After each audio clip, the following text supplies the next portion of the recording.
जो भजनहीन होते हैं उनके हृदय में जलन पैदा हो जाती है और वो उनको विविध प्रकार से फंसाना चाहते हैं, उनको कष्ट देना चाहते हैं।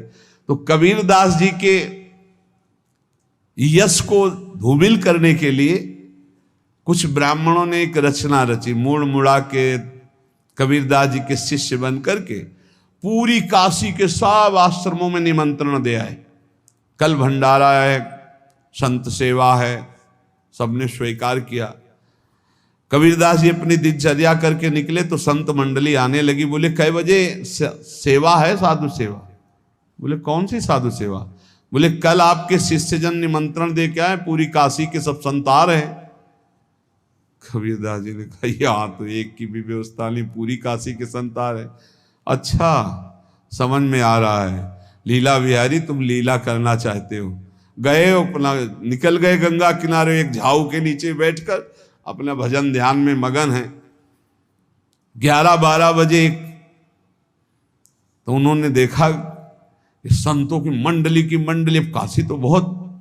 कबीरदास जी ने देखा कि आश्रम की, तो बोले पता नहीं क्या होगा, चलो चलते हैं। तो ऐसे गमछा वस्त्र करके ऐसे डालकर मुंह ढक करके वहां बड़ी बड़ी पंगत लगी थी। कबीरदास जी सबको पाओ जी पाओ। कबीरदास जी के रूप में स्वयं भगवान पाओ जी पाओ। कबीरदास जी ने कहा अच्छा, जब स्वामी परस रहे तो हम भी बैठ के पा ले। तो जब उसी पंगत में बैठ गए अपना कपड़ा ढक करके, और जब मोहरे की दक्षिणा दे रहे थे सब लोग कि वाह कबीरदास जी ने आज तो साधु से। सबको जब कबीरदास जी के सामने आए तो ऐसे मुंह ढके, बोले देखो जो मेरा होता है उसे मुंह छुपाना नहीं पड़ता, मुंह ढकला नहीं पड़ता।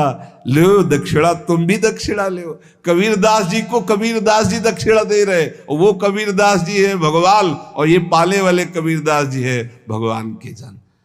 कभी भगवान अपने अरे जमाने जोर लगा ले, कितना जोर लगाएगा, भक्त और भगवान का झंडा कभी न झुकने पाएगा। बिल्कुल चिंता शोक भय उद्वेग रहित जीवन भगवद आश्रित, तुम भगवान के मंगल विधान में सदा सर्वदा प्रसन्न रहो। अब ये विचार कर लो कि भगवान जो करेंगे तुम्हारा मंगल करेंगे।